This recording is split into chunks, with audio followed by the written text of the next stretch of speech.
Bagong lahat, 4 na buwan na lang, bare months na. Wala lang, shinare ko lang. Dahil si Jimmy Butler na injured nung last game na after ng MRI, meron siyang pelvis at deep gluteal muscle contusion na base sa mga medical website, at least 2 linggo ang recovery time ng ganitong injury. Inilagay agad si Butler sa questionable status na base naman sa agent niya, meron pa namang pag-asang makabalik si Butler dahil naiwasan niyang magkaroon ng fracture na mas tatagal yung recovery na nasa ilang buwan. So kailangan lang mailusot ng Golden State yung game na wala si Butler or posibleng hindi siya makapaglaro. Nung nakaraan naman, nahuli di umano si Coach Ime Udoka na sinabi niyang pisikalin ang mga player ng Golden State dahil hindi tatawag ng foul ang mga referee at wag lang magpapahuli. Hindi nga nahuli yung mga player niya ng referee, siya naman na nahuli sa camera. After pa lang ng Game 1, sinabi na ni Coach Ime na kapag yung mga fans nagre-reklamo sa pisikalan dahil hindi nakakakuha ng foul, nagawa niya yung tama para sa team niya. So maraming foul ang hindi na ibibigay sa Golden State o nakaraan. Kaso nga sila naghahanap ng pisikalan, binigay na, nagreklamo pa. Posibleng wala si Butler sa Game 3 dahil nga questionable. Pero ando naman si Kuminga na nainis na bigla. Ang sinabi kasi niya, ayaw niyang sinasabihan siya ng mga tao na maging ready dahil lagi naman siyang ready at naiinis na siya.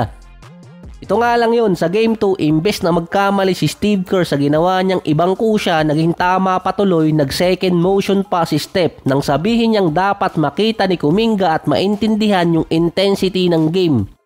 Alam niya dapat ang tamang defensive spot at ito yung sinabi ni Steve Kerr dati, kaya pinapanood niya yung mga clip ni Butler dito kay Kuminga.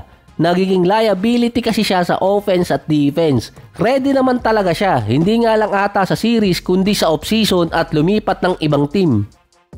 Sa West pa rin, mukhang matatapos na yung series ng Memphis at Thunder dahil ang anak ni Tina na si Ja Morant hindi makakalaro sa Game 4 dahil nagkaroon ng hip injury.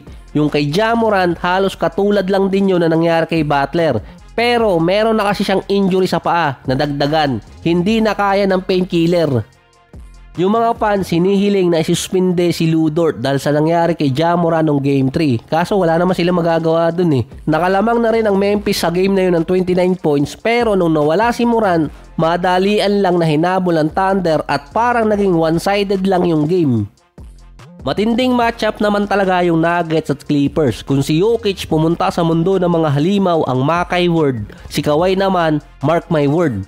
Wala lang, tinry ko lang i-rhyme. Si Kawhi naka 20-6 kapag Game 3. Hindi lang tinalo ng Clippers at ni Kawhi yung Nuggets, kundi nawala sa ulirat si Jokic. Parang naging taguro, naging halimaw sa galit si Nikola. Unang panalo din ng Clippers sa kanilang home court sa playoffs. Si Norman Powell, yung best game niya sa series, meron 20 points, 3 assists, 3 out of 8 sa 3-point area at 7 out of 12 sa field. Papasok ng third quarter, lamang naman talaga ng malaki yung Clippers, 18 points na. Na-maintain pa yun ng LA until fourth quarter. Limited minutes pa rin naman si Kawhi noong third, kaso si Powell nasa 12 minutes, 12 points at 5 out of 9. Na-donut pa nga nung third itong si James Harden.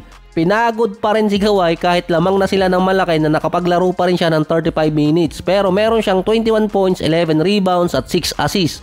Si James Harden naman naka 20 points. Ito nga lang yun, kailangang ulitin ni Norman Powell yung Game 3 performance niya papasok ng Game 4 dahil based sa record, kung mataas ang record ni Kawhi sa Game 3, yun naman ang kabaliktaran ng Game 4. Kung sa Game 3, nasa 76% winning rate si Kawhi, kapag namang Game 4, nasa 58%.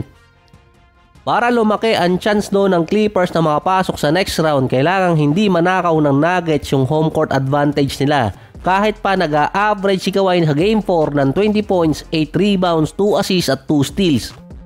Si Westbrook naman noong nakaraan 2 games naging main man sa fourth quarter para sa Nuggets. Wala nga lang siya nagawa noong Game 3 dahil tambak na noon ang Nuggets. Base pa kay Nikola, may tendencies naman bumawi ang team nila. Base rin sa stats, every time na mahahawakan ni Jokic yung bola, na double team siya. Nung Game 2 lang or Game 3 ang pinakamababang rate dun.